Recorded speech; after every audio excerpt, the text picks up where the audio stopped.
मुसलमानों ने खुद राम मंदिर हिंदुओं को दे देना चाहिए। राम मंदिर हिंदुओं के लिए उतना ही इम्पोर्टेंट है जितना मुसलमानों के लिए मक्का। ये शब्द है आर्कियोलॉजिस्ट के मोहम्मद जी के।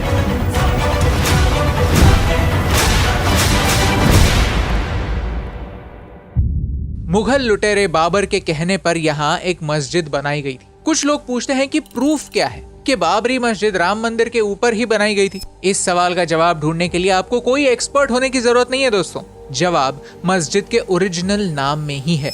इस मस्जिद का ओरिजिनल नाम मस्जिद जन्मस्थान है। सर पे चढ़ा के उसके लिए फिर जान भी देते हैं, जान लेते भी हैं और भी बहुत सारी इस तरह की चीजें करते हैं जो कि बिल्कुल बचकाना हरकतें। जब हम पुरानी हिस्ट्री में जाएंगे, ये हमने विवाद सिर्फ इस पे थोड़ा बहुत देखा है। जब हम हिस्ट्री में जाएंगे कि मजहब को पब्लिक रखने पे कितना विवाद हुआ है हिस्ट्री में। अस्सलाम वालेकुम, उम्मीद है कि आप सब लोग लेश पे होंगे। Welcome to true reacts. आज हम लोग आपके साथ अभी एंड न्यू का वीडियो देख लेंगे जिसमें हम ये जानेंगे कि क्या पीएम मोदी का जो राम मंदिर का इनॉग्रेशन था, जिसको उन्होंने इतने बड़े लेवल पे इनॉग्रेट किया है, कि क्या ये एक पॉलिटिकल स्टंट था या नहीं था। इस हवाले से हम जरूर आपके साथ बात करेंगे, लेकिन साथ ही साथ हम एक छोटी सी आपके सामने बात करते हुए वीडियो की तरफ जाते हैं। वो बात ये कि ये सारा जो काम किया पीएम मोदी ने, ये क्या एक रिलीजन मूव था या एक इलेक्शन मूव होता है, कि क्या इन्होंने रिलीजन का सहारा लिया या नहीं लिया, ये हम बात करेंगे वीडियो के एंड पे, रिव्यू के टाइम पे। ओरिजिनल वीडियो का लिंक अभी वीडियो का डिस्क्रिप्शन में है।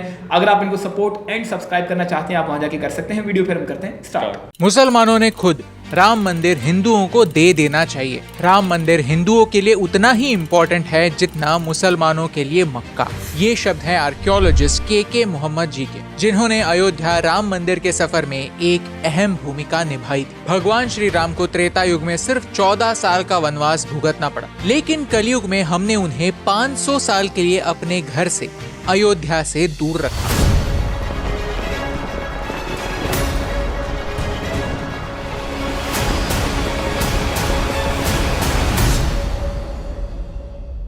अब श्री राम वापस घर आ रहे हैं। 22 जनवरी 2024 भारत के इतिहास में एक बहुत इम्पोर्टेंट दिन होने वाला है। लेकिन फिर भी मुझे डीएम्स में कुछ ऐसे मैसेज आते हैं। राम जो है पुरुषोत्तम कहा जाता था उनको, उन्हें सब त्याग किया था, ये किया था। यहाँ क्या है, इसको पॉलिटिकल बना लिए हैं। That's all. पब्लिक अगर समझेगी ना तो इस बार इसी की वजह से वोट देना बंद करेगी। Timing of the inauguration, I think that's the political. ये प्रोपोगेंडा जो चला रहे हो देश में नहीं चलने वाला है। लोग पूछ रहे हैं कि क्या राम मंदिर पर हजारों करोड़ रुपए खर्च करना सही है? क्या इन पैसों का इस्तेमाल किसी बेहतर काम के लिए हो सकता था? इतना क्या खास है राम मंदिर के बारे में? इस जगह का पूरा इतिहास क्या है और इससे हमें क्या फर्क पड़ता है? आइए जानते हैं आज के इस वीडियो में। इस वीडियो में कुछ ऐसे पावरफुल फैक्ट्स हैं जो हर इंडियन को पता होना जरूरी, ताकि वो राम मंदिर का इम्पोर्टेंस समझ पाए। अगर आपको इस नेक काम में हमारा साथ देना है तो चैनल को सब्सक्राइब कीजिए, क्योंकि जब आप उस लाल बटन पर क्लिक करते हैं तो YouTube को एक सिग्नल मिलता है कि ये टॉपिक इम्पोर्टेंट है, राम मंदिर जरूरी है। आप में से कई लोग उस सब्सक्राइब बटन पर क्लिक करना भूल गए, तो प्लीज उस लाल बटन पर क्लिक कर दीजिए। सिर्फ 2 सेकंड लगेंगे और इस वीडियो को अपने दोस्तों के साथ शेयर भी कीजिए।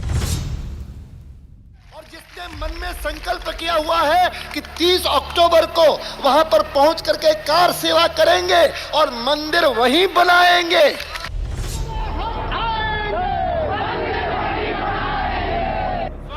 देखते बाबर के अरमान मिटा कर मानेंगे।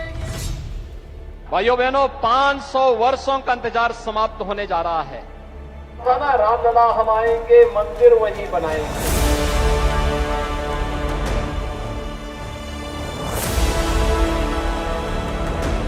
प्रभु आ रहे हैं।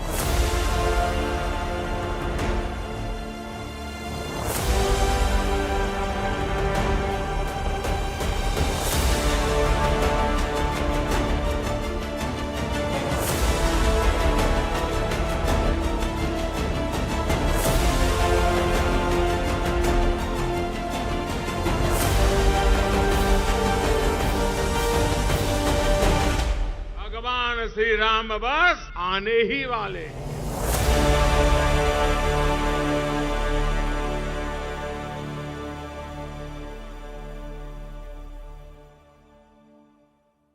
हमारी टीम ऑन ग्राउंड गई और हमने भारत की आम जनता से राम जन्मभूमि के बारे में कुछ सवाल पूछे। आधी अधूरी इंफॉर्मेशन झूठ से भी ज्यादा डेंजरस होती है। तो चलिए पूरा सच जानते हैं। लॉजिकली इस बात को समझने के लिए मुद्दे को 3 एंगल से देखना जरूरी। एक है हिस्टोरिक प्रूफ, दूसरा है आर्कियोलॉजिकल प्रूफ और तीसरा है सोशल प्रूफ। कोर्ट्स ने भी इन्हीं के बलबूते पर अपना डिसीजन सुनाया। चलिए अयोध्या का इतिहास समझते हैं। रामायण की कहानी का अंत तब होता है जब भगवान राम अयोध्या लौट आते हैं। उनके घर लौटने की खुशी में हम दिए जलाते हैं, दिवाली मनाते हैं। लेकिन कुछ 500 साल पहले भगवान श्री राम के घर पर ही आक्रमण हुआ था।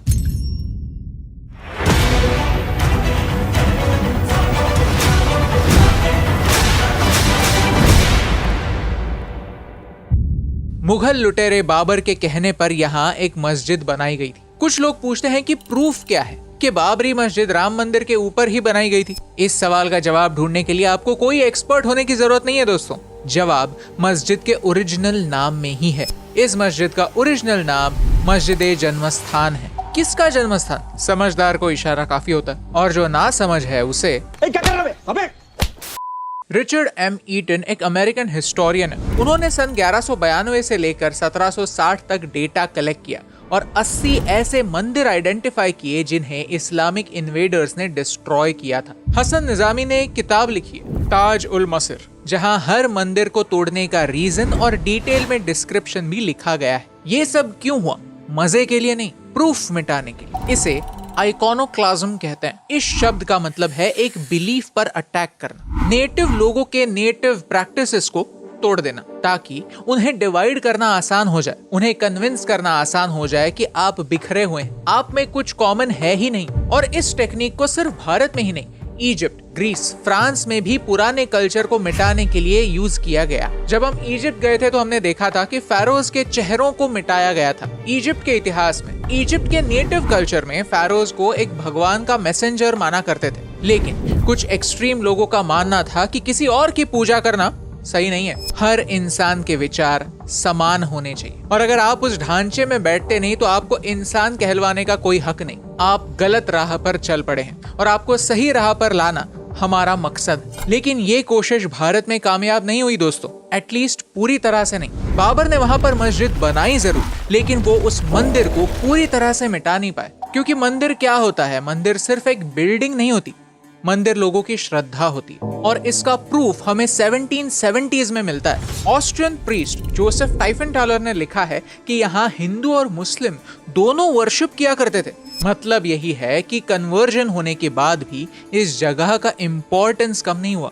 जो लोग कन्वर्ट हुए वो इस जगह को तब भी पवित्र माना करते थे। तो इस जगह पर फिर से 1660s में आक्रमण हुआ जो औरंगजेब ने करवाया। हिस्टोरियंस मानते हैं कि औरंगजेब से पहले आए हुए मुगल थोड़े कम एक्सट्रीम हुआ करते थे। बात सिर्फ कुछ मुगलों की हो रही है। उन्होंने जिजिया टैक्स हटाया था। जिजिया अलग पंथों के लोगों पर लगाया जाने वाला टैक्स था, एक तरह की पेनल्टी कि आप मुस्लिम नहीं हैं तो फिर आप एक्स्ट्रा टैक्स पे करेंगे। ये टैक्स अकबर ने हटाया था और कुछ पीढ़ियों तक ये टैक्स कैंसिल हो चुका था। लेकिन औरंगजेब को ये सही नहीं लगा। उसने जिजिया तो वापस लाया ही, साथ ही साथ अपने पूर्वजों की गलतियां सुधारने की कोशिश की। मंदिरों को तोड़ने का काम और सीरियसली स्टार्ट किया और इसी दौरान राम मंदिर वापस तोड़ा गया। बदले की भावना से राम मंदिर बार बार डिस्ट्रॉय हो रहा था। ये एक वेल डॉक्यूमेंटेड फैक्ट है। हिस्टोरिकल एविडेंस मुगलों के साथ साथ फॉरेन ट्रैवलर्स ने भी लिखा हुआ है। जब कोर्ट ने पूछा कि मस्जिद 1528 से लेकर 1858 तक एक्टिव थी,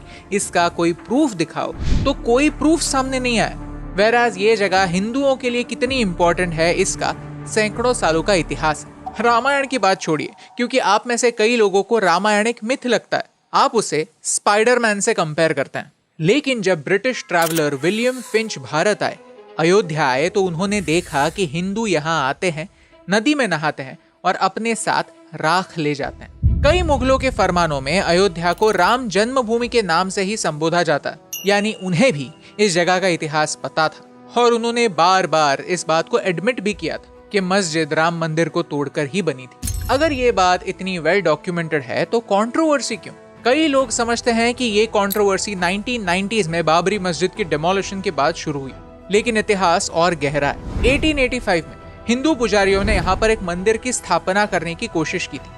ये रिक्वेस्ट अंग्रेजों ने रिजेक्ट कर दी थी। आजादी के बाद 1949 में जिस जगह पर मस्जिद थी वहाँ मूर्तियों के अवशेष पाए गए थे। कुछ लोग ये भी मानते हैं कि यहाँ पर इलीगली ये मूर्तियां रखी गई थी। सच कुछ भी हो, लेकिन इस वजह से दो कम्युनिटीज में दरार बढ़ती गई। पार्टीशन के घाव अभी तक भरे नहीं थे। कोर्ट में हिंदू और मुस्लिम दोनों ग्रुप्स के साथ केस दर्ज हुए और इस जगह को ताला लग गया। लेकिन इस बात की जड़ तक पहुंचना तो जरूरी था, तो आर्कियोलॉजी का सहारा लिया गया।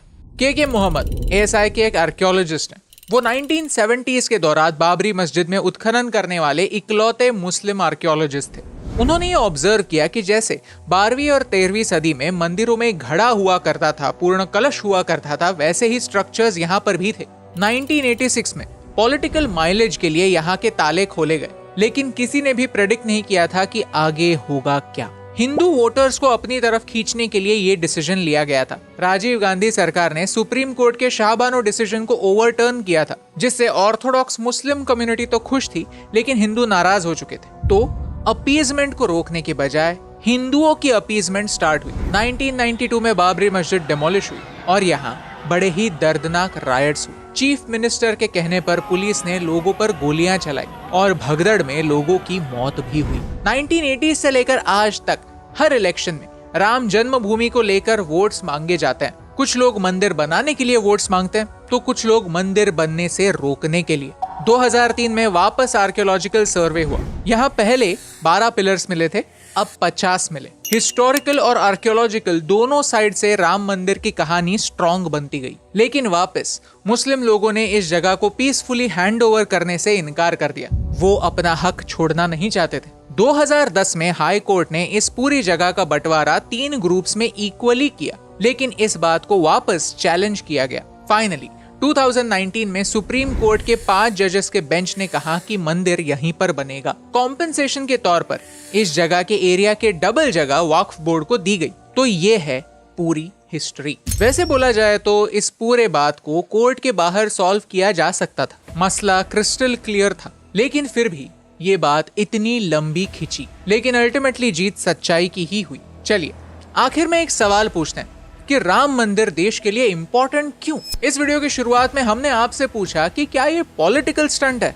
इस सवाल का जवाब हम नहीं, आप ही दे सकते हैं, क्योंकि जवाब आपकी आइडेंटिटी से जुड़ा हुआ है।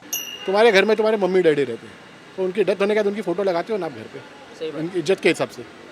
तो आपकी बीवी आएगी, बोलेगी आपकी फोटो निकालो, तो आप बुरा लगेगा, आपको वो लगी रहनी चाहिए ना एक रिस्पेक्ट। तो वो है, अच्छी बात है, राम तो जरूरी है, राम तो हिंदुस्तान राम का देश है ना। हिंदू मुस्लिम की सहमति से हो रहा है कि हाँ सब कुछ परफेक्ट है, सब लोग इसमें सेटिस्फाई है कि चलो ठीक है मस्जिद भी बनेगी, मंदिर बनेगी।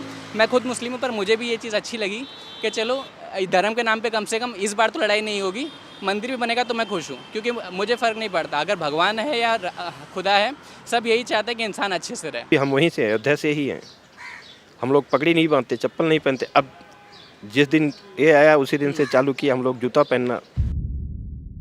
कई लोग मानते हैं कि भारत सिर्फ और सिर्फ एक यूनियन ऑफ स्टेट्स है, यानी हम अलग अलग छोटे छोटे राज्य हैं जो सिर्फ कन्वीनियंस के तौर पर एक साथ आए हैं। हमें ब्रिटिशों ने जोड़ा, उनसे पहले भारत की कोई आइडेंटिटी नहीं थी। भारत बस 75 साल पुराना है। मुझे पूछें तो इस बात को झूठ प्रूव करने के लिए इस अवसर से बेहतर अवसर नहीं, क्योंकि भाषाएं अलग हो सकती है, लेकिन भगवान राम का नाम हर भाषा में एक ही है। हमारा इतिहास एक ही है। ये कॉमन कल्चर वो धागा है जो पूरे देश को जोड़ता है, नॉर्थ से साउथ, ईस्ट से वेस्ट। डिवाइड एंड रूल, इसी बात पर फॉरेन इन्वेडर्स ने हम पर राज करने की कोशिश की थी, लेकिन राम मंदिर के इनॉग्रेशन का इनविटेशन सबको गया है, फिर वो किसी भी पॉलिटिकल पार्टी का क्यों ना हो। सिर्फ हिंदू धर्म के लोगों को ही नहीं, सिख गुरुओं को भी बुलाया गया है, दलाई लामा को भी बुलाया गया है। इनफैक्ट इकबाल अंसारी जो बाबरी मस्जिद के सपोर्ट में केस लड़ रहे थे, उन्हें भी बुलाया गया है। ये इस बात का रिमाइंडर है कि ये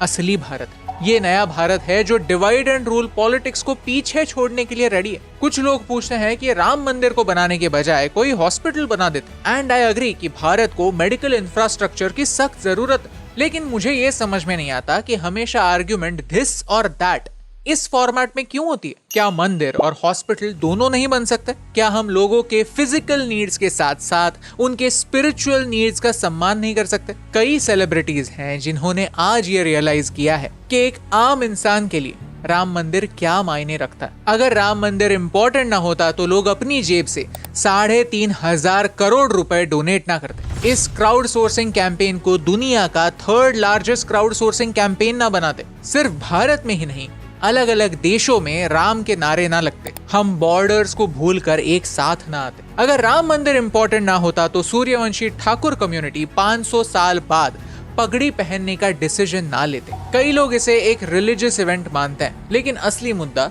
रिलीजियस नहीं है, असली मुद्दा है जस्टिस का। ये एक ऐसी लड़ाई है जो हमारे पूर्वजों ने जिंदा रखी और हमने अल्टीमेटली कोर्ट में जाकर जीती भी। और लड़ाई किनसे थी? मुस्लिम लोगों से नहीं। इसी बात को प्रूव करने के लिए इस पूरे वीडियो की शुरुआत हमने के मोहम्मद जी के स्टेटमेंट से की, जो पिछले 50 सालों से रिक्वेस्ट कर रहे हैं, अपने भाइयों से कह रहे हैं कि जो सच है उसे सच मानने में दिक्कत क्या है, एक हिस्टोरिकल गलती सुधारने में दिक्कत क्या है। और उनका ये स्टेटमेंट हम सबको याद रखने की जरूरत है। ये याद रखने की जरूरत है कि उन्होंने अपने फेथ के लोगों के अगेंस्ट जाकर ये स्टेटमेंट किया। वो अपने प्रोफेशन की ओर ऑनेस्ट रहे, अपने देश की ओर ऑनेस्ट रहे, सच्चाई की ओर ऑनेस्ट रहे। उनकी लड़ाई हमेशा से सच्चाई के पक्ष में ही थी। अगर उन्होंने इसे रिलीजियस इशू नहीं बनाया तो आज हमें भी इसे रिलीजियस इशू नहीं बनाना। हमें आगे जाकर यह अश्योर करना है कि राम मंदिर भी बने और राम राज्य भी आए,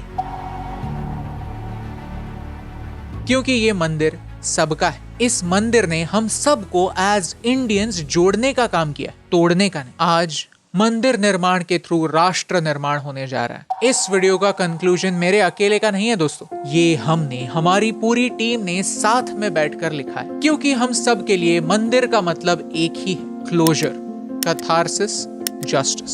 क्योंकि ये मंदिर हमेशा हमेशा के लिए हमें याद दिलाएगा कि कभी कभी सच को जीतने में वक्त जरूर लगता है, लेकिन अल्टीमेटली जीत सच्चाई की ही होती है। सत्यमेव जयते। आपको क्या लगता है कि इस मंदिर का मूल आपके लिए क्या है? आपके लिए ये मंदिर इम्पोर्टेंट क्यों?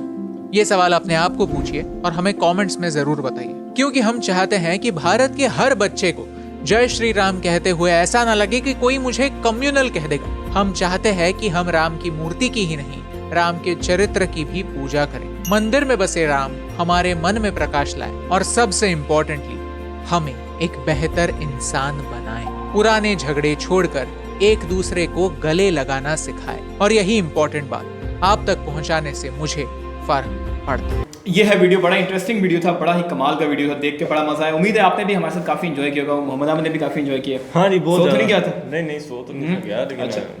असल में बात ये है कि बात स्टार्ट करते हैं। सबसे पहले ये बात, जो इनकी बात रिपीट करने का फायदा नहीं है, हम इसको किसी मीनिंगफुल वीडियो की तरफ लेके जाएंगे, ताकि इनकी जो बात की वो तो आपने सुन ली, अब हमारी बात सुनेंगे ताकि ये किसी कंक्लूजन की तरफ पहुंचे हमारे वीडियो देखने के बाद। उनका वीडियो का कंक्लूजन देखना तो आपको ने उनका वीडियो देख सकते थे खाली, लेकिन हम उनके वीडियो के सहारे कुछ और बताने की कोशिश करेंगे। स्टार्ट करते हैं सबसे पहले, जैसे हमने एक वीडियो में बात किया सुपारी रिएक्ट पे, मेजर गौरवारे वाले वीडियो पे, कि हम कंट्रीज़ को बना के किस तरह उसको लड़ते हैं, बजाय इसके कि हम कंट्रीज़ को मैनेजमेंट की स्किल, मैनेजमेंट की हद तक रखें, हम उसको सर पे चढ़ा के उसके लिए फिर जान भी देते हैं, जान लेते भी हैं, और भी बहुत सारी हम इस तरह की चीज़ें करते हैं जो कि बिल्कुल बचकाना हरकतें, जो कि गाड़ी आ गई है, गाड़ी आ गई है, जो कि बिल्कुल बचकाना हरकतें और हमें पढ़े लिखे होने का बिल्कुल सबूत किसी भी लिहाज से नहीं देती, एक समझदार इंसान का सबूत बिल्कुल भी नहीं देती। इसी तरह वो चीज़, अगर वो वीडियो आप पूरा देखना चाहते हैं, आप सुपारी पे जाके देख सकते हैं, मेजर गौरवारे वाला। लेकिन वही हम जो मेथडोलॉजी है वो हम यहाँ पे अप्लाई करने की कोशिश करते हैं और फिर देखते हैं यहाँ से किस तरह का रिजल्ट निकलता है। जी। सबसे पहले हम बात करते हैं कि इसका कारण क्या है, इस लड़ाई की वजह क्या है, इस मंदिर पे, इस बाबरी मस्जिद पे, जो भी सारा सीन है, इसकी वजह क्या बनी है? इसकी वजह यही बनी है कि हम लोगों ने एक उस चीज़ को मान लिया है जिस चीज़ का कोई सबूत नहीं है। ये बातें थोड़ी सी बुरी लगेंगी, मोहम्मद अहमद अपना इस पर रिव्यू बताएगा, मैं भी अभी बता रहा हूँ, आपका ना टेक आएगा, पहले बोल देता हूँ कि हमने वो चीज़ मान ली है कि जिसका कोई सबूत नहीं है। मतलब कि हमने गॉड को माना है और हम कह रहे हैं कि गॉड का ऐसे ऐसे सबूत है, और हम इसको आगे प्रीच करने की कोशिश भी करते हैं। हम में से बहुत सारे लोग ऐसे बात करते हैं कि ये सारा मामला प्राइवेट है, बहुत सारे ऐसे लोग हैं वो ये भी बात करते हैं कि ये मामला पब्लिक है। लेकिन जब हम इस मामले को पब्लिक लेके आते हैं तो पब्लिक लाने पर जो हमें किस तरह की चीज़ें नज़र आती हैं, और पिछली बात कि हम जब इसको प्राइवेट रखते हैं तो उसके रिजल्ट में हमें किस तरह की चीज़ें मिलती हैं, इसको थोड़ा प्रैक्टिकली करने की कोशिश करते हैं। अब 2 मिनट के लिए आप मान लें, अगर ये मामला सारे प्राइवेट होते, जिस चीज़ का कोई सबूत नहीं है, सबूत होता फिर सारे मानते, ना मानते तो फिर कुछ चीज़ समझ भी आती कि हाँ यार ये बात को लॉजिकल या तर्कों पे बात हो रही है। लेकिन जिस चीज़ का कोई सबूत भी नहीं है, उस चीज़ को सबूत है ही नहीं, उसको हम मान रहे हैं, उसको हमने प्राइवेट रखने के बजाय, प्राइवेट रखना उसको बहुत ज़रूरी है, उसका सबूत नहीं है कोई भी, प्राइवेट रखेंगे। अब इसको हम प्रैक्टिकली अप्लाई करेंगे यहाँ पे। अभी सारा मामला प्राइवेट है, कोई मस्जिद नहीं, कोई मंदिर नहीं, कोई कुछ भी नहीं है, किसी को कोई तकलीफ नहीं, कोई दंगा कोई फसाद होगा ही नहीं, क्योंकि इसका सबूत नहीं है। तो इसको आप अपने अपने हिसाब से माने कि खुदा किस तरह का होता है, खुदा है भी है नहीं, ये सारी चीज़ें। अब प्राइवेट पे कोई दंगा हमें नहीं मिला, हम इसको अब लाते हैं पब्लिक। जब हम इसको पब्लिक लेके आए तो पब्लिक में फिर हमें बाबरी मस्जिद भी मिली, फिर हमें अयोध्या राम मंदिर भी मिला, इस तरह के और बेतहाशा। जब हम पुरानी हिस्ट्री में जाएंगे, ये हमने विवाद सिर्फ इस पे थोड़ा बहुत देखा है। जब हम हिस्ट्री में जाएंगे कि मज़हब पे नाम, मज़हब को पब्लिक रखने पे कितना विवाद हुआ है हिस्ट्री में, तो हम उसका अंदाजा भी नहीं लगा सकते कितने लोगों का खून बहा है। अभी बहुत सारी ऐसी हिस्ट्रियां भी हैं कि जो कि रेज हो चुकी हैं, हाँ, जो कि नहीं लिखी गई, बहुत ऐसी ऐसी जंगों की वजह से, और बहुत सारी ऐसी, ये तो वो है कि जो कुदरती आफात हमें मिल रही हैं फिलहाल। हाँ, मिल रही हैं। और अब इसके पीछे रीज़न क्या है? पीछे रीज़न सिर्फ ये है कि हमने मज़हब को पब्लिक रखा हुआ है। अगर हमने मज़हब को पब्लिक ना रखा होता तो हमें प्रॉब्लम ही नहीं आनी थी इस तरह की। आप इमेजिन करें ना, मैं राम को मानता हूँ, मैंने अपनी मर्ज़ी से एक नाम रखा हुआ राम, या कोई भी, मतलब आप कोई भी नाम, मुझे वैसे कोई नाम यूनिक सा मिल नहीं रहा कि जो मैं मानूँ उसको और मैं रख दूँ। किसी को पता ही नहीं क्या लड़ाई उसकी, मतलब कि ये मामला प्राइवेट है। जब ये पब्लिक है तो फिर इस तरह की लड़ाइयाँ भी होंगी, ये सब भी होगा। और वो पब्लिक चीज़ है जिसका कोई सबूत नहीं है। हम कभी किस तरह से उसको साबित करने की कोशिश करते हैं, कभी हम उसको किस तरह से साबित करने की कोशिश करते हैं। इस मुद्दे पे हम लोग इसलिए बात कर रहे हैं कि ये चीज़ें ना हो, इन चीज़ों पे लड़ाई ना हो जिसकी कोई बेस हमें नज़र ही नहीं आती। अब देखिए कितना सा मामला था ये सिर्फ मामला ये था कि अच्छा एक राम मंदिर है, उसके ऊपर एक आया बादशाह, उसने ऊपर तोड़ के उसको बना दी मस्जिद, फिर एक आया उसने तोड़ के बना दिया मंदिर, फिर आया उसने तोड़ के बना दी मस्जिद। मतलब ये क्या चल रहा है? ये इतनी जगह है पूरी दुनिया में, पूरी दुनिया के अगर आप लैंड का स्क्वायर किलोमीटर निकालेंगे, जहाँ जहाँ पानी के अलावा ज़मीन है, इतनी जगह है। वही है ना, उसको छोड़ के यार जी में ये जज्बात है, मतलब देखना यार, एक ऐसे जज्बात हैं, गलत जगह उनको आग लगाई गई ना। मैं एक छोटी सी बात करना चाह रहा हूँ, फिर मैं तुझे टाइम देता हूँ। मैं ये कहना चाह रहा हूँ, तूने कहा ना ये जज्बात है, मैं ये मानते हूँ यार, बात तो सुनना। तूने कहा ना ये जज्बात है। अब देख, जज्बात को हमने ये जज्बात पे जो जंग हो रही है ना, ये अपने आप में सबूत है कि हमने गलत रास्ता चुना, जिसकी वजह से इतनी लड़ाई हो रही है। हमने इतनी इस जज्बात को इतनी तूल क्यों दी, हमने इतनी छूट क्यों दी इन जज्बात को कि ये आज एक दूसरे को मार रहे हैं इंसान। मैं हिंदू मुस्लिम की बात नहीं कर रहा, मैं इंसान की बात कर रहा हूँ। इतना हमने इनको क्यों फ्री किया, इतने जज्बातों हमने सर पे क्यों चढ़ाया? ये हमारे बड़ों ने चढ़ाया, जो कि इंतहाई गलत किया। हमें आज उस चीज़ से सबक सीखना चाहिए, हमने उस चीज़ से कोई ना कोई रिजल्ट निकाल के कोई बेहतरी की तरफ जाना चाहिए, ताकि हम लोग आगे ना लड़ें। पीछे जो हो गया उस पर हम कुछ नहीं कर सकते, आगे तो कर सकते हैं। बिल्कुल। तो मेरा इस पर ये ओपिनियन था। मोहम्मद अहमद बताएगा कि उसका इस पर क्या ओपिनियन है, क्योंकि हमने इसलिए अलग अलग अपना ओपिनियन रखा है क्योंकि हम दोनों का ओपिनियन काफ़ी डिफरेंट है। तो फिर सेम बात हो ना, तो फिर बंदा आपस में मिल के करता है, वो फिर एक मज़ा भी आता है। लेकिन इसमें पूरी होनी चाहिए छूट के मैंने एक अपना ओपिनियन बताया, ऐसे ही आप लोगों ने अपना ओपिनियन बताना है, जैसे मोहम्मद अहमद अभी अपना बताएगा। तो वीर जी शुरू कर रहे हैं अपना पंजाबी से। तो बात यह है कि यार देखिए, अगर हम लास्ट वीडियो में यही बात की थी कि जहाँ पहले वहाँ पे मंदिर था, फिर मस्जिद बनी, और फिर अब दोबारा मंदिर बन गया। पहली गलती ये थी कि जब पहले मंदिर था तो जो मस्जिद जिन्होंने बनाई उन्होंने गलत किया, और गलती के ऊपर फिर एक गलती ये हुई कि फिर दोबारा मंदिर बन गया। एक चीज़ वो 1, 2 और 3 स्टेप पे बंदे को मतलब झटका लगे, 3 बंदों को झटके, 3 इंसानों को झटके लगे। इस तरह समझ इंसानों के अंदर एक इंसान के साथ लाखों हज़ारों इंसान मौजूद है। अब बात ये है कि ये सारा मामला किया क्यों है? अभी वो कंप्लीट भी नहीं हुआ। अगर इस तरह हम देखें, अभी वो मंदिर कंप्लीट नहीं हुआ, अभी उसकी पूरी मतलब रेनोवेशन जिसको बोलते हैं वो कंप्लीट नहीं हुई। अगर मैं कोई इंग्लिश का पंजाबी का वर्ड जो है ना वो गलत इस्तेमाल करूँ तो रिक्रिएशन होगी एक तरह की। रेनोवेशन तो है ना, पुराना बना हो तो उसको फिर बंदा मतलब रिक्रिएट हुआ दोबारा से। तूने इजाज़त दी थी इसलिए हाँ जी, मैं आपकी बात समझ रहा हूँ, आप बोलो, कोई मसला नहीं। मैं पूछ रहा हूँ ना, तो उसको बताया, मैं बात क्या कर रहा था? हाँ, ये जो बना है रिक्रिएट हुआ है, दोबारा से रिक्रिएट हुआ है और अभी कंप्लीट भी नहीं हुआ। तो क्या आपको ये नहीं लगता कि ये एक, जैसे आपको पता है कि वोट आने वाले हैं वहाँ पे इंडिया के अंदर, तो ये चीज़ें सारी इसलिए की गई हैं? अगर तो ये इसलिए की गई हैं कि अवाम हमें वोट दे और अवाम सब कुछ करे, तो मेरे ख्याल से वो गलत है, क्योंकि रिलीजन को इस्तेमाल किया जा रहा है ज़ाती मामलात के अंदर, अगर इस तरह देखें। हाँ, एक तो ये है। दूसरे नंबर पे बात ये, अब मैं आता हूँ उस साइड पे भी, दूसरी साइड पे भी, कि ये हुआ क्यों, इसको किस तरह होना चाहिए था। अब बात असल में जहाँ से स्टार्ट हो रही है, हमने उधर से लेके आनी है कि ये स्टार्ट असल में ये प्रॉब्लम आई क्यों है, ये क्या वजह क्या है, हमने उस साइड पे आना है।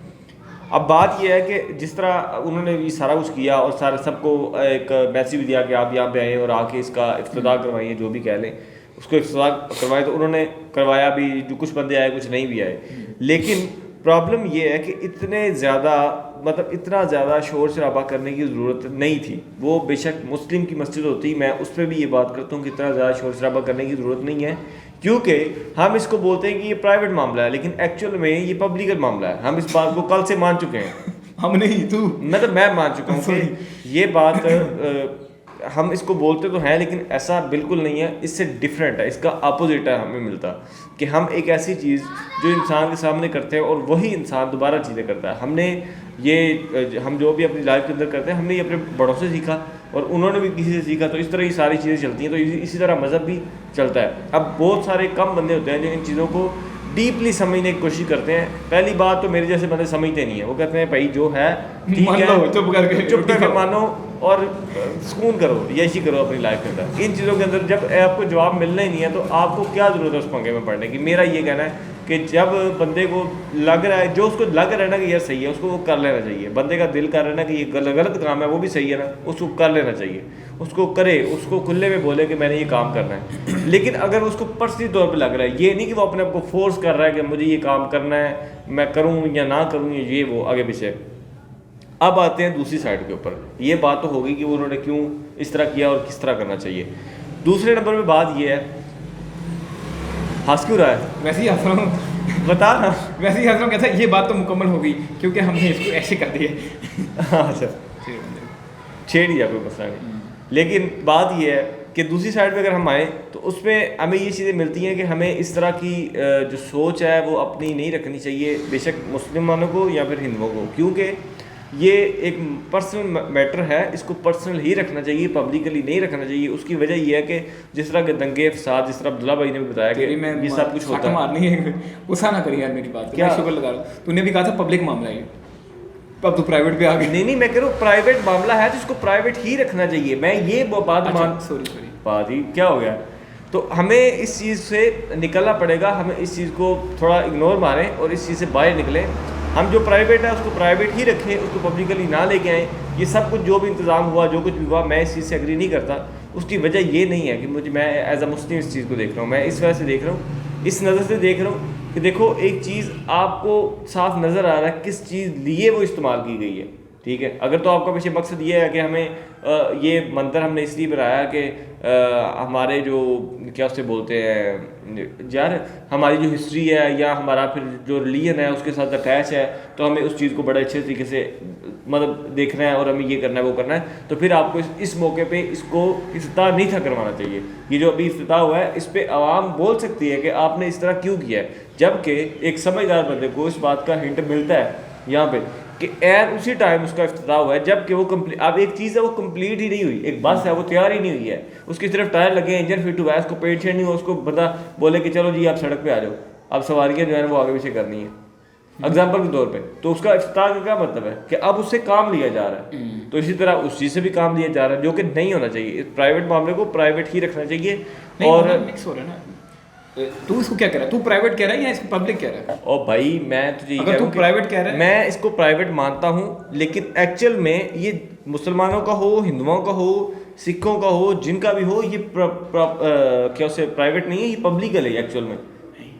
पहले तू प्राइवेट कहता है, 2 मिनट बाद तू पब्लिक कहता है, what you are trying to say? मैं कहना चाह रहा हूँ कि है ये प्राइवेट, अच्छा, लेकिन हम लोग इसको प्राइवेट रखते नहीं, हमें प्राइवेट रखना चाहिए। आप समझा बात? प्राइवेट, हाँ मैं समझा। क्या पिछले वीडियो में तूने कहा कि लाउड स्पीकर पे चलने चाहिए, तो उसका मतलब कि पब्लिक। ओ यार तू बात समझ नहीं रहा। गुस्सा नहीं करना तू, वरना मैं बोलूंगा नहीं। बता, तू समझा क्या, मैं फिर एक्सप्लेन करता हूं। तू ही कह रहा है कि ये मामला जो है हर इंडिविजुअल का प्राइवेट मामला है, पहले तू ये कहता है प्राइवेट मामला है, आगे हाँ, फिर थोड़ी देर बाद कहता है कि ये पब्लिक मामला है। नहीं, बात नहीं समझा। मेरा मतलब ये कहने का कि है ये प्राइवेट मामला, लेकिन हम इसको प्राइवेट रखते नहीं। हमें प्राइवेट ही रखना चाहिए इस मामले को तब तक जब तक हमारे इस तरह के माइंडसेट ना हो जाए कि हम इस चीज़ पे एग्री हो जाए कि मतलब जिस तरह अभी वो गौरव वाली एग्जांपल जो मैंने दी थी, उनको इस चीज़ से फ़र्क पड़ता ही नहीं है, क्योंकि हमारे अभी माइंडसेट उस तरह के नहीं है। हाँ। हम बहुत ही बिगनर हैं और हम इस चीज़ को नहीं समझ पाते। मैं फिर तुझे थोड़ा सा अलग वर्डों में बताता हूँ कि ये है मामला, अक्सर में तू ये कहना चाह रहा है मामला, पूरी बात सुनी है मामला ये पब्लिक, फिलहाल हमें प्राइवेट रखना चाहिए क्योंकि हमारा माइंड इतना नहीं है। फिर इसको हम पब्लिक करें। अगर तू कह रहा है ना ये है ही प्राइवेट, तो फिर हमें लाउड स्पीकर पे भी एतराज़ होना चाहिए और ये प्रीचिंग पे भी, तबलीग पे भी एतराज़ होना चाहिए। यार क्योंकि इस तरह के, मैं तुझे बता रहा हूँ, इस तरह के माहौल के अंदर प्राइवेट है यार मोहम्मद अहमद सारी खिचड़ी मचा दी तूने। खिचड़ी मचाने वाली बात नहीं, तुझे समझ नहीं आ रही मेरी बात यार एक तरह से तू अच्छा रिलीजन ये बता, ओनली रिलीजन, मामले छोड़ दे, रिलीजन प्राइवेट है या पब्लिक है, ताकि हमें समझ तो है तू कहना क्या चाह रहा है। वो तो प्राइवेट है। हाँ ठीक है, अब पब्लिक कहाँ पे? पब्लिक इस तरह के माहौल के अंदर है जिस तरह का यहाँ पे बना हुआ है कि हम एक दूसरे को, यार चीज में तुझे नहीं समझ आ रही। यार तूने पिछले वीडियो में पब्लिक बोला है, अभी तूने प्राइवेट बोल दिया। और यार तू समझ नहीं रहा मेरी बात को, मैं तुझे जो मैं समझाना चाह रहा हूँ ना उस बात को तुझे समझ नहीं आ रही। अब देख हमारा माहौल क्या है, हमारा माहौल बड़ा डिफरेंट है बाकियों से। हमारा गोरों की एग्जांपल लेता हूँ कि गोरों का माइंडसेट और है, हमारा माइंडसेट और है। हम लोग एक चीज़ को, जिस तरह अभी यहाँ पे मंदिर है या मस्जिद है, तो हमने उस चीज़ को हटा के मंदिर बनाया और मंदिर को हटा के मस्जिद बनाया, ऐसे ही है। अब यहाँ पे गोरे होते तो उन्होंने क्या करना था कि उन्होंने मस्जिद को मिटा के मंदिर नहीं था बनाया, मंदिर को मिटा के मस्जिद नहीं थी बनानी, ऐसे ही है। उन्होंने एक सेपरेट जगह दे देनी थी कि आप यहाँ पे एक चीज़ वहाँ पे रख लो, एक चीज़ यहाँ पे रख लो, ऐसे ही होना था। ठीक है, हमारे अंदर प्रॉब्लम क्या है कि हम इस चीज़ को अपने रिलीजन के साथ मैच करके हम इस चीज़ को क्या उसे बोलते हैं कि मिक्स कर लेते हैं कि अब अगर ये काम ना हुआ तो हमारी ज़िंदगी का सुकून या हमारा जो ईमान है ना वो जाता रहना। हमने ये काम पहले करना है, इस वजह से हमारा माइंडसेट उस तरह का नहीं हुआ। मेरा कहने का मतलब ये, जब हमारा माइंडसेट गोरों जैसा हो जाएगा कि उन चीज़ों को प्रॉब्लम नहीं समझा जाता, जिस तरह म्यूजिक की एग्जांपल थी कि हम कोई भी सॉन्ग सुन लेते हैं इसलिए कि हम म्यूजिक सुन रहे हैं, तो इसी तरह जब हम अपनी लाइफ के अंदर जी रहे हैं, अपनी ज़िंदगी गुजार रहे हैं, तो फिर जो मर्जी जो आगे कर ले, जिस तरह मर्जी कर ले, हमें कोई प्रॉब्लम, हमें वो करना है जो हम चाह रहे हैं। जो कोई कर रहा है वो लाउड स्पीकर पे कर रहा है, जिस तरह मर्जी कर रहा है वो उसकी मर्जी। आपको ज़्यादा टेंशन है, मतलब आपको ज़्यादा टेंशन है, आप अपना घर बेचें और दूसरे मोहल्ले में जाके खरीदें। अबे वो क्यों नहीं चेंज करते जो ऊपर से आके यूनिट बनाइए? ओ भाई, अच्छा एक मिनट, प्रॉब्लम जिसको है उसने काम करना है। अच्छा ठीक है, वो चला गया वहाँ पे, उधर कोई मुसलमान आके उधर भी मस्जिद बना दे, फिर वो क्या करे? यार अभी वहाँ पे मेरी प्रैक्टिकली ये पॉसिबल है कि नहीं है? वो उधर भी आके बना सकते हैं। वो तब पॉसिबल है चीमा भाई जब हमारा माइंडसेट उस तरह का नहीं होगा। मैं तो यही तो बता रहा हूँ। अब यार भाई एक गोरा है उसको प्रॉब्लम है। अब वहाँ पे जिस जगह पे जान हुई है, जो हमने आरिफ की वीडियो देखी थी, हारिस सुल्तान की वीडियो देखी थी, एक मिनट ये वाली यार, ये माजरत यार, हम फिलहाल शोर आता है हमारे यहाँ ना। जो हारिस सुल्तान की वीडियो देखी थी उसके अंदर क्या था कि उसके अंदर अजान हो रही है और सारे इस चीज़ को एंजॉय कर रहे हैं। वो कह रहे हैं नाइस बात ये, वो मेरी बात समझ रहे हैं। वो मुसलमान थे सारे, और यार सारे मुसलमान नहीं है वो, यार वो मुसलमान वीडियो बना रहे थे, और वीडियो मुसलमान बना रहे थे जो वहाँ पे रहायशी हैं, जिनका वो मुल्क है, उनकी बात कर रहा हूँ। उनको प्रॉब्लम होती है, उन्होंने इस तरह करने देना था, करने नहीं देना था यार। वो 3-4 बातें मिक्स हैं। ओ यार चीमे, वो सबका माइंडसेट एक हो गया है ना, एक जगह पे रह के। गुस्सा किया तो मैं अभी कैमरा भी तोड़ दूंगा, तुझे भी तोड़ दूंगा। और गुस्सा क्यों करना है यार? मतलब मुझे ऐसा लगा थोड़ा पंप हो रहा है। नहीं पंप होना नहीं है, दिस इज और भाई इस तरह की बात नहीं है। जो मैं बात समझाना चाह रहा हूँ मैं उसको बात करूंगा। ये बात सिर्फ वीडियो की हद तक है, इसमें कोई इस तरह का मामला नहीं है कि जबरदस्त मैं कोई, ठीक है जो बात है, बंदे को जो बात समझ में आ रही बंदा उस पर बात कर सकता है, उस बात की इजाजत है, बिल्कुल बात कर सकते हैं। अभी हो गई बात, मेरी बात हो गई है। अब ये हमारा ओपिनियन था। अभी असल में जो ये मामला है ना, जिस पे वीडियो का टाइटल भी था, उस तरफ भी आ जाते हैं, क्योंकि हमने जो अपने इम्पैक्ट क्रिएट करना था वो तो हमने अपनी तरफ से कर लिया है। अब मेन मामला ये है कि क्या ये एक पॉलिटिकल मूव था? तो मेरे ख्याल से एक पॉलिटिकल मूव था। जैसे मोहम्मद अहमद ने कहा, ये जो चीज़ अभी कंप्लीट नहीं हुई थी, फिर भी इसको इनॉग्रेट किया, इसकी ओपनिंग सेरेमनी की गई। इसका मतलब ये है कि इसको इस्तेमाल करने की कोशिश की गई, लेकिन इसको और तरह से भी किया जा सकता था। जब कंप्लीट होता, या इसको हम इतने, अगर कंप्लीट हो भी गया था ना, इतने हम लोग मैस स्केल पे बुलाए बगैर भी हम इसको मतलब ये यार एक थोड़ा कॉम्प्लेक्स मामला है। मैं इसको समझता हूँ कि पॉलिटिकल मूव है, जैसे मैंने आपको बताया, जिसकी टाइमिंग थी।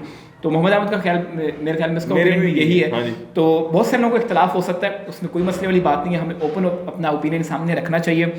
जिस तरह की सोसाइटी है, अभी चीज़ें हैं इस तरह की, जो हर तरह के लोग हैं, लेकिन अब डाइवर्सिटी बहुत ज़्यादा है। समझ पाने में क्या कहना चाह रहा हूँ, लेकिन मैं बोल नहीं पा रहा। तो आप लोग मेरी बात समझ गए दिल की। ओरिजिनल वीडियो का लिंक इनका अभी एंड न्यू का डिस्क्रिप्शन में, अगर आप इनको सपोर्ट एंड सब्सक्राइब करना चाहते हैं आप कर सकते हैं। डिस्क्रिप्शन में आपको इनका लिंक मिल जाएगा। मिलेंगे फिर हम आपको अगले वीडियो में, तब तक के लिए अल्लाह हाफिज़।